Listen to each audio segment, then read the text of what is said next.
Hello and welcome to another episode of Editing in Photoshop.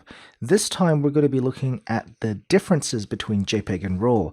We'll be editing two different files today, and you can actually see here two identical files, but if I go into some content, you can actually see that while they're both the same file, this one here at the top is a CR2, it's a RAW file. It's about 19.9 megabytes, and the JPEG, the exact same file that came out of camera, but it is 7.68 megabytes. So this is the highest quality in both the RAW and the JPEG.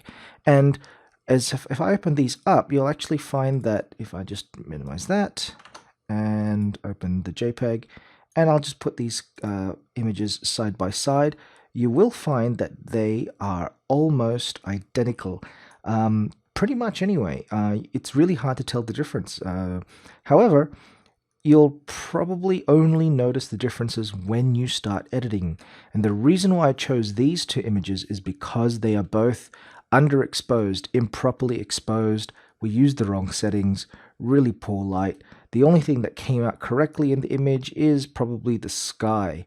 Now, some of you guys are probably thinking, well, this is the JPEG over here and this is the RAW. How come the sky looks better than on the RAW file? Just remember, a JPEG is a final image. So when the camera takes a photo, if you're shooting JPEG, the camera actually takes a RAW file and then edits it for you, and then throws away the rest of the image information. So even though the RAW file, some parts of it may not look as good as, say, a JPEG, is most likely because the RAW file is just a basic. It's called a flat profile. That means you can go either way with it, whereas the JPEG, it's kind of like you've already cooked a cake in the oven. It's already baked in. It's a better set of ingredients, but once you have it, it's there. It's stuck. You can still move it around. You could add a little bit of things here and there, but that's kind of it. It's there, and there's not really much room for leeway. So let's just close these and let's open up Photoshop. And we're going to open up both in Camera Raw. We're not going to use Photoshop in general just yet. So I'll take the JPEG file. We're just going to do really simple edits, nothing super special. Just so then we could say, for example, take a file that's broken and kind of save it, basically. So here we just need to bring it up. It looks like it's out of underexposed for about 2 stops. So I'll hit 2. So we are above 2 stops. We've kind of brought back the image, and highly usable. It's actually really quite nice. You'll notice probably that I'll just use the hand tool, and you'll see that we brought back a lot of the detail. We kind of have flat profile on the trousers. The bride's hair has a little bit of definition in it, but it pretty much is a reasonably nice file, and I'm quite happy with that. So I'm just going to do fit in view, and what we'll do is just play around with the rest of it. So for example, I want to save the clouds. I'll bring the highlights down. Down here, you'll notice that I have to go to -75 for that. I want to bring out detail in the trousers and in the trees and everything, so I have to go up. You'll find that if I go up too high to 100% plus 100, you'll find that it actually adds what we call a lot of noise, and the lines you can see in the pixels, these up and down lines, is actually something we call banding or tearing. And the noise is actually really, really bad. If we go down to the groom's pants, you can actually see this continuation of noise, of tearing and banding. You'll also notice that there is green specks around here, and it's a pattern of green. You'll also see patterns of red dots everywhere, and that's pretty much just noise. Now, in a JPEG, there's not really a whole lot we can do. I mean, we've brought back the colors and the brightness, and everything looks really wonderful at this viewing distance. But we kind of want to fix that. So we've moved on from basic. We're just going to go down to this button over here called detail. Now, sharpening lets us change a few things like, for example, in the wedding dress, if it might be slightly blurry, we can bring back a little bit of sharpening. I might just add, say, 25 of sharpening just so we can have some detail, but that's not really what we're looking for at the moment. What we're looking for is basically we're trying to fix luminance. So I'm just going to just drop down to the groom's trousers. This is a really good example of noise and really poorly made noise. All cameras will produce noise at a certain ISO level. That's why we always try and keep our ISO at 100. But sometimes when we have an underexposed image, and as you can see here, we've brought the image back up 2 stops, you can bring in noise because we are modifying the image that was originally there. Remember, we are playing with a JPEG, so remember this amount of noise is really high. Now, we can get rid of it, we can fix it.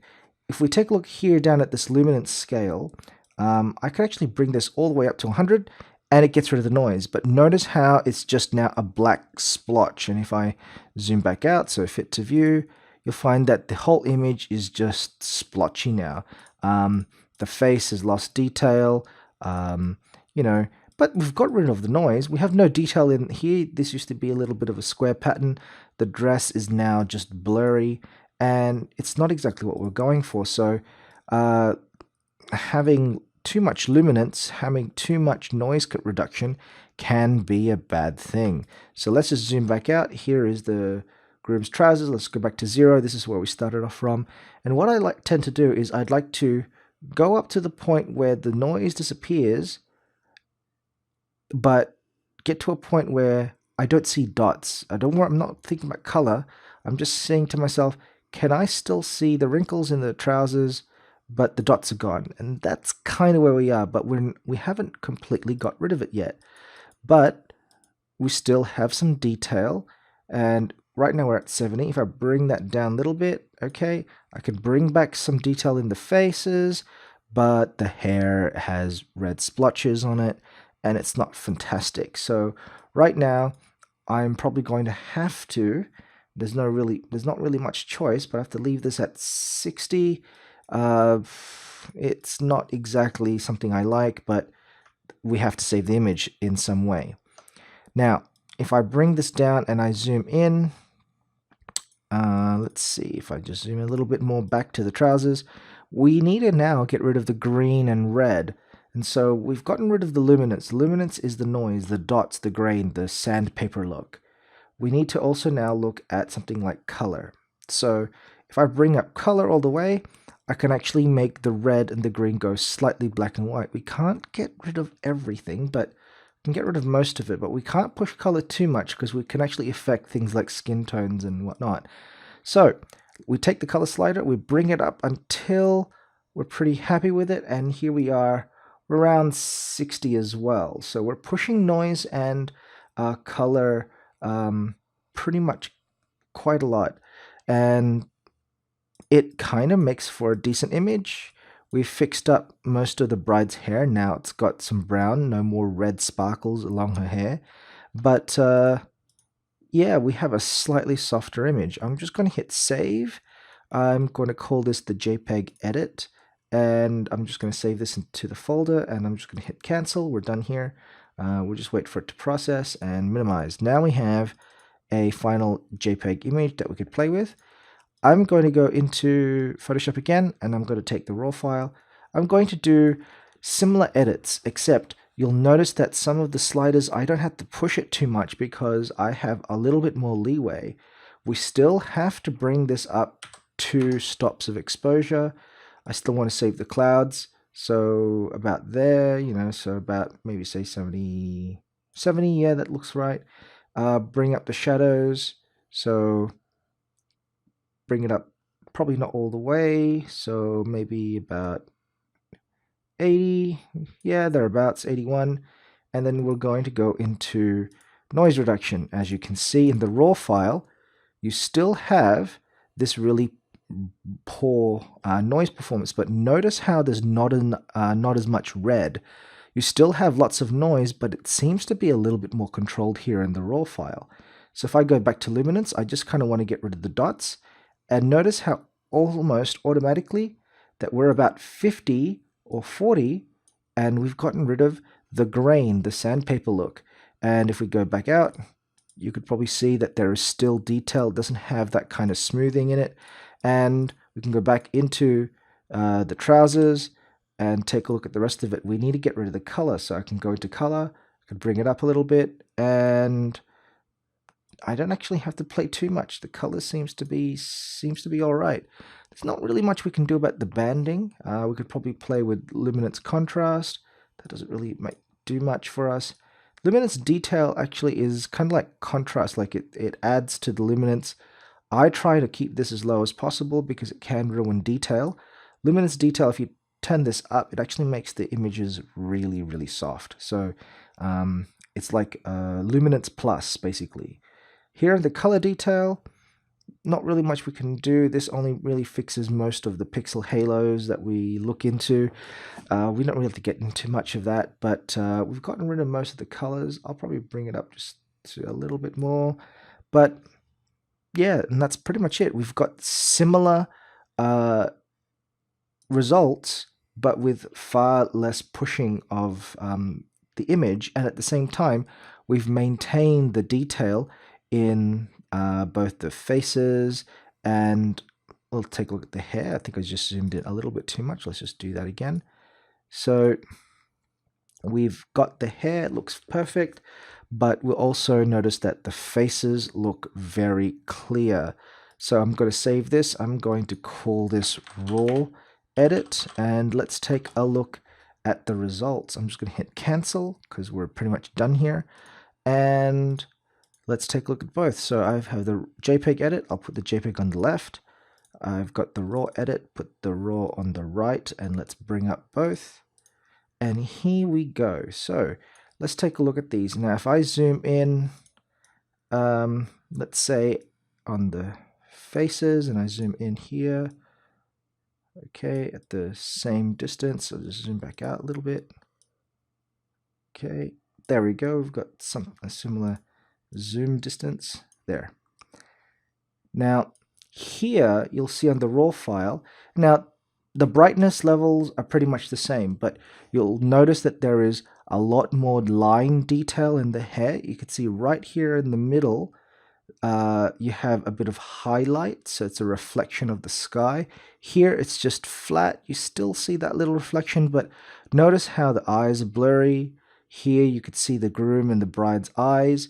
You can barely see the lines in between the teeth. You could see the teeth in the bride here, and the dress. You can see there is far more detail.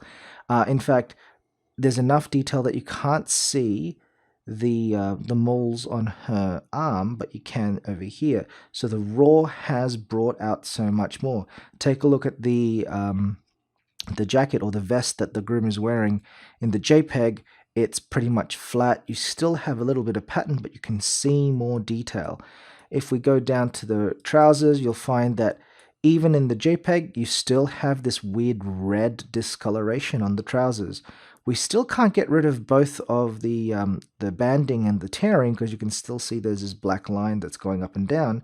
But the color is pretty much black on the raw, whereas on the JPEG, you have like this red. Now remember, these are both JPEGs, but this is the raw edit and this is straight from JPEG, and the JPEG has been edited. If we take a look at the water, you'll find that there's just so much more detail in the rocks, in the brickwork, and I think it also has a different color to it. You'll find that the black blue rocks come out darker, and these just look like flat brown. Remember, a JPEG file throws away color information, so we have less colors to work with. The grass seems to come out just a little bit greener, and you can actually see more in the background. So let's bring it back to the bride and the groom, and you'll find that when it comes to actually recovering a broken file, a file that is too dark or too bright, it is a lot better and a lot more forgiving if you are using raw files. But if you have a JPEG file and you have shot it correctly and in camera it came out great, you don't have to really edit it that much, and therefore like trying to save a file between a RAW and a JPEG that is shot correctly, you don't really have to do it. And so they both come out quite nicely. But in this case, because we had, a file that we want to save because, well, I made a mistake in the camera, I'm able to have something presentable and give it to the bride and groom. Whereas here, if I shot it just on JPEG and I missed the shot and I tried to save it, not much you can do. You might as well throw away the file.